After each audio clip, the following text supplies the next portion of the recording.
What's up, everybody? Welcome back to the Timeless Movie Podcast, episode number 171. My name is Victor Vasquez. Appreciate you joining me on this episode and this channel where all we do is talk and discuss new movies. New movies that come out in theaters or in streaming. We'll talk about it from a high level, non-spoiler thoughts on the first part of the podcast.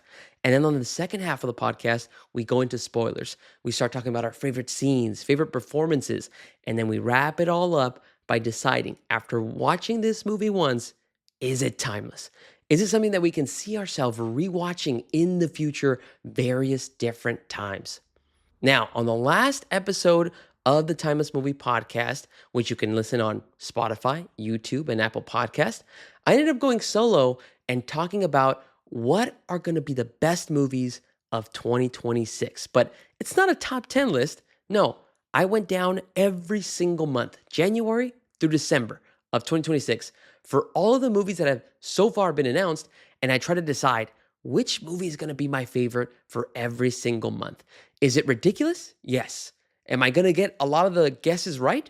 Probably not. But if you want, go ahead and check out that episode. It is available on all the platforms that I mentioned.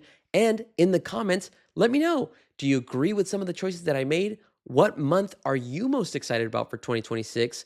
And let me know which is your most anticipated movie of this year. Also, if you want to reach out to me with any questions or reviews on movies that you guys have seen, and just in general, just talk about anything that you've recently watched and you want me to kind of talk about here on the podcast, well, we have an email here, timelessmoviepod@gmail.com. Reach out to me. Would love to interact with you guys and hear your guys' thoughts, all the different movies that you're planning to check out in 2026, and any questions, and I'm happy to bring it up on the podcast. All right, let's go ahead now and jump in to our first movie of 2026. We are going to be talking about the new horror film by Johannes Roberts, and it is called Primate. I ended up seeing a trailer of this movie, I want to say like late November, early December, and it was a typical horror movie trailer, right? You see a family or a group of friends hanging out, and then all of a sudden you see something that's going to terrorize them. In the case of Primate, we have a chimpanzee named Ben that is just terrorizing the family throughout this one night that they're all hanging out. So nothing special, nothing crazy, but I was really amped up and excited to get back into the movies. And so I saw, hey, look, January 9th, we got a new movie coming out.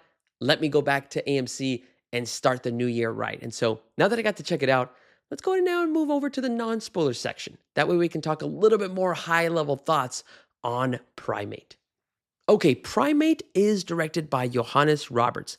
If you are not aware of his work, he has made prior films like 47 Meters Down. He's also made The Other Side, as well as Resident Evil, Welcome to Raccoon City. So as you can probably tell, Johannes Roberts has a knack for making different types of horror films, and it's a lane that at least he's comfortable with and he's been able to make a couple of times in the prior years. In this movie, he's making another horror style, sort of like a slasher in a way too, because you have this antagonist of a chimpanzee. However, some of the actors that come out in this film are Johnny Sequoia, you have Jess Alexander, Troy Kotzer, Victoria Wyant, and you also have Miguel Torres Umba. Okay, what is Primate about? Well, let me tell you. The film stars Johnny Sequoia, who plays Lucy. Lucy is coming back from school. She's going back home to Hawaii for, I believe it's summer break. And she's going to go visit her dad and her sister, as well as their adopted chimpanzee, Ben. He's been with the family since I think they adopted him when he was just very small. And so he's, very skilled and very smart chimpanzee. However, one specific day, Ben ends up getting bit by a specific animal and he gets infected with rabies. And so this is where the terror begins, because as the hours go along, the rabies becomes more a part of Ben. He gets a lot more hostile and he gets a lot more savage, and he ends up trying to basically hurt Lucy, her friends, and her sister. And it just gets way violent very fast. Overall, after watching this movie, I gotta say that I thought it was okay. It has its moments. There's a lot of thrilling scenes. There's a lot of great little jump scares that happen throughout the movie. And as the movie goes on, Ben, the chimpanzee, becomes more and more violent. But like other horror movies, it ends up having its little tropes, right? There's those little things and details that you recognize because if you watch a lot of different horror movies, there's those little things that you could pick up, like decision making or, some of the things that characters are saying. But other than that, though, there's also really great job when it comes to gore. They do not shy away from showing you everything, the blood, any kind of breaking of bones, all this crazy stuff that they were able to pull off. And you don't have to wait too long in this movie to see that. You get it right from the beginning. So really interesting stuff from Primate. Again, has its faults, but let's cover some of the pros of Primate and then dip into some of the cons. Okay, first positive and pro that I wanted to call out for Primate was the look and feel of Ben, the chimpanzee. I thought that from the trailers and watching the movie that they were going to use the technology that they would typically have for, the Planet of the Apes films, where they have it all CGI. You have a couple of actors, with kind of mocap suits on. But I actually did my research for Primate and actually found out that they actually used an animatronic suit for Ben. And so it was actually Miguel Torres Umba. I want to give him a shout out. He was the actual actor in the suit. And so they only used a couple of moments of CGI, just to make the face look just like a chimpanzee. But it was really all the work of Miguel Torres Umba, who was really acting like a chimpanzee with the actors in the rooms. And so that I just wanted to quickly call out that it's really cool that they use more of a practical approach rather than just going full CGI, because obviously, the CGI would maybe take you out of it sometimes. Luckily, in these kind of horror movies, you're not going to be in the daylight for so long. It's pretty much at night, not a lot of light reflecting off of Ben. But either way, I thought that they did an awesome job of using more of the practicality to bring Ben to life. Also, he just looks super sinister and terrifying. The way that at moments he would, start like kind of cackling, almost like if he was laughing at Lucy and her friends, like of what he was doing. So great job to the team for choosing to go more of a practical approach with having an animatronic suit, and also props to Miguel Torres Umba for his performance as Ben. Also want to give a quick shout out to the makeup and design team of Primate because, like I mentioned, there is a lot of gore, a lot of crazy deaths, a lot of, skin being pulled, bones cracking, blood coming out, and all of that looked realistic. And, again, having those effects work really well gets you immersed into the movie even quicker. Okay, last pro for Primate on my side is going to be the musical elements that I heard within the film. Shout out to Adrian Johnston, who developed the score for this film. There are specific moments when Ben is terrorizing the group and he's just kind of roaming around the house, or he pops out of nowhere and does a jump scare. And then there's like a specific score. I'm going to be maybe in a small little camp. Maybe I'm the only one in this camp, but I swear that some of the music and the sounds when Ben was going around and hurting people, it kind of sounded like a Halloween type of a score, but like more modernized and digital, more digital sounds and synths. And so I don't know, to me, that was really cool how they added that kind of element. And it made me feel like if Ben was kind of like this slasher in this horror movie. So again, I might be in the minority on that side. I just kind of heard that type of a tune and it reminded me a lot of Halloween, but I could be wrong after I listened back to it on Spotify. Okay, moving on to the cons. I just have two. These fall into the camp of, the typical tropes that I see in horror movies. First con is the writing in this movie. Unfortunately, it does not work for me. There are characters saying things that just fall flat. Some things are meant to be jokes. They just don't land. And, just a lot of trying really hard to kind of make some of these moments very funny. And I get it. Some horror movies, they're just using the foundations of what was done before. A lot of 70s or 80s horror movies or 90s horror movies, a lot of the dialogue is cheesy. A lot of it is corny. It doesn't really make sense. But I feel like we're in 2026. We've already seen so many different types of horror movies. I don't think we need to rely on this kind of cheesy dialogue. Let's improve it a little bit. Let's make it a lot more modern. Let's make it a lot more impactful of what the characters are saying. So that was just one of the gripes that I had. Second con for me is the decision making. I mean, I'm pretty sure you guys wouldn't be surprised watching a horror movie. Every single time there is a decision being made by one of the characters, they make the ridiculous decision. There's a moment in this movie where they have a potential option to grab a phone, and there's seconds going by where they can just reach down, get the phone, call somebody, call 911, and it doesn't happen. And so it's just really frustrating. And again, this goes back to, I understand some of the tropes, some of the decision makings. This is a horror movie, so you do expect folks to get taken out, but I don't know. I feel like we can make it a lot more clever. But that was my second con of Primate. All right, moving on. Now that we covered some of the things that we liked and didn't like, let's talk about, should you guys check out Primate? In my opinion, I would say that this isn't a movie that you have to go to the theaters and go watch, but I will say that this could be maybe a good streaming movie to check out. Something that you can watch at home. The film is literally only an hour and 29 minutes, so it's very quick.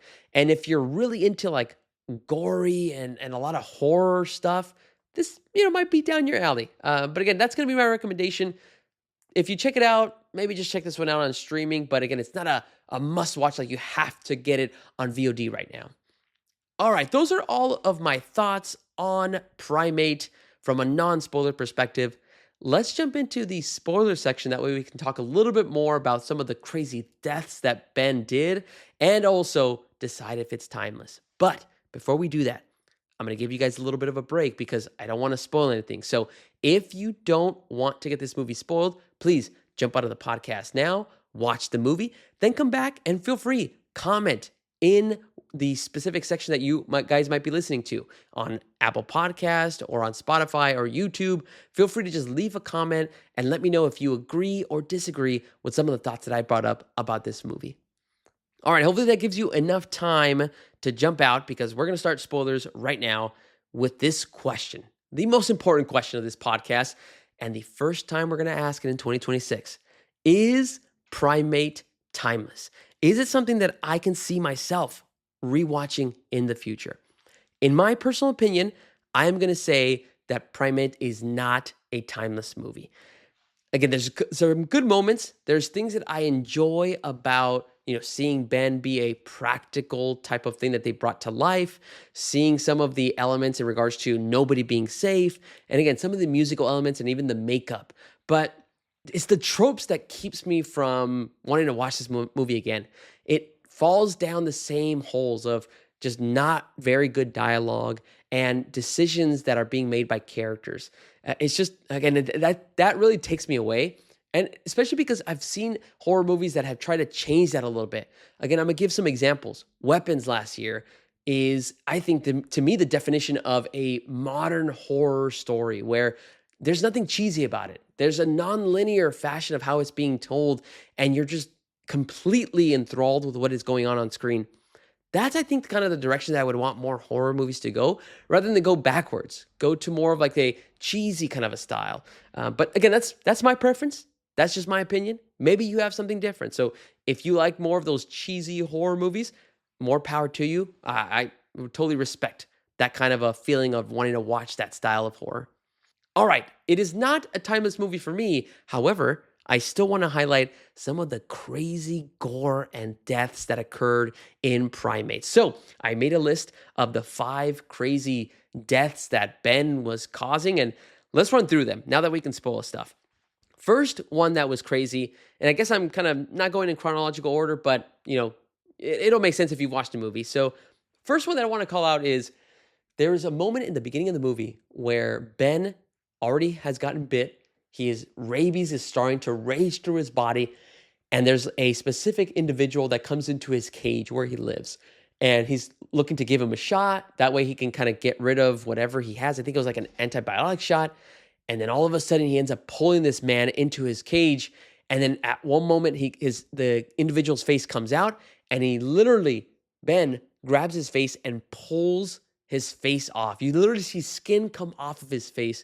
It was nasty. And I love that it didn't stick with it too long. It just gave you a couple of frames and then it pulls away. I really enjoyed how they kind of pulled that off just to kind of give you that image and it just sticks with you in your brain. So, very nasty move by Ben.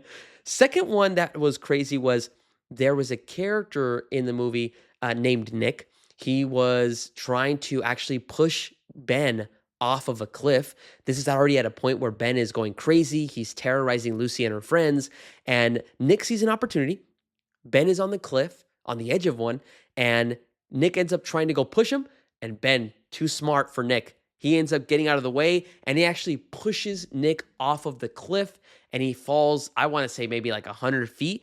And then you see his neck completely crack because they actually show his head hit the ground on impact and you just see the neck just twist. And it was nasty. And like you could hear the crowd in the audience just like, oh, that everybody just gasped. So that was really one of the crazier deaths like that because they actually showed his neck snap.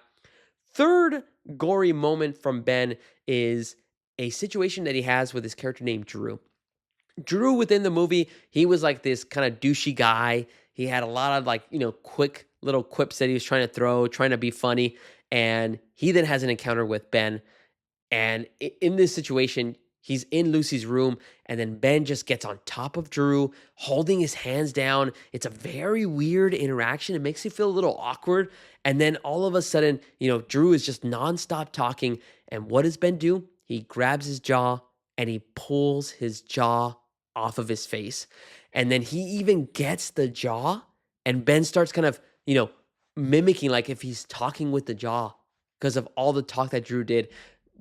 Such a intimidating and sinister kill, but it was very gory. And again, great job to the makeup team because they made it look super realistic and they even showed Drew's face with no jaw. It was unbelievable. Moving on to the fourth one, at one point, Ben is trying to get a hold of Lucy and her friends. They are in the middle of the pool. In the case of the film, rabies also has a part to play in regards to the fear of water. And so because of this, because of the rabies that has infected Ben, Ben can't get into the water. He's scared of it. What does he do? He starts climbing some of the lights and he goes over the pool. And when nobody's looking, he reaches over and he grabs the hair of a character named Hannah, played by Jessica Alexander, and completely rips part of her hair. You could just see the scalp come off. You see the blood. It was very intense. So I really like that moment. I don't know if I like it. I'm just saying that, it looked really believable when he pulled the hair. All right, the last one I want to call out is Ben bashing the head of the character named Kate. This one wasn't as crazy, but I was actually not expecting it because Kate was one of the friends of Lucy. They were best friends. I thought they were both going to be the only ones that would survive.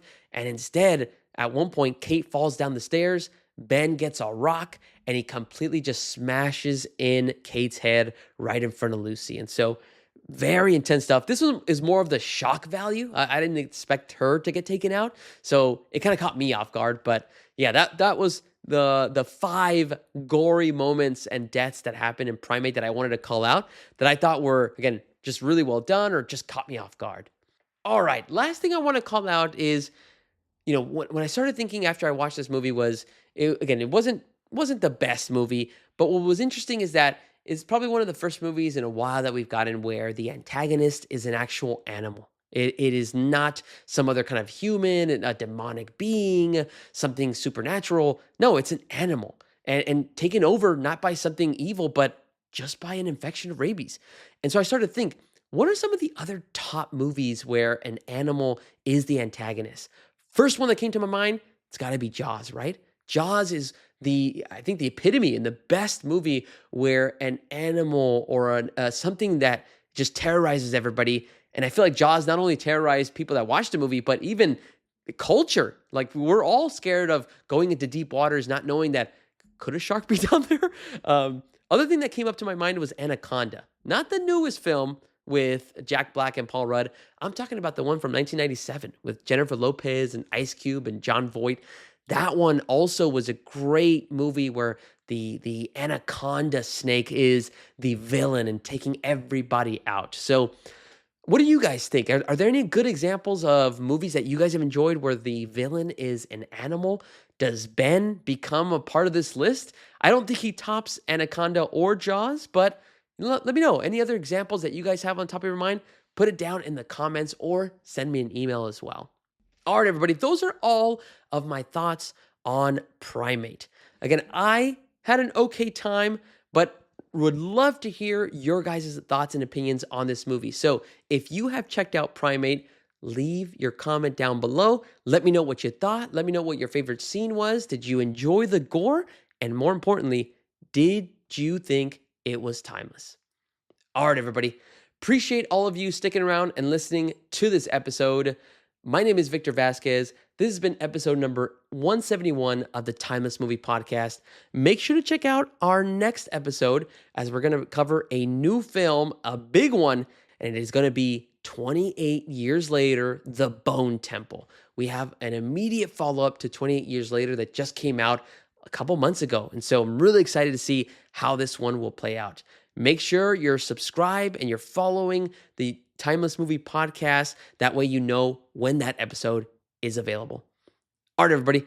Have a great rest of your week, and I'll talk to you guys later.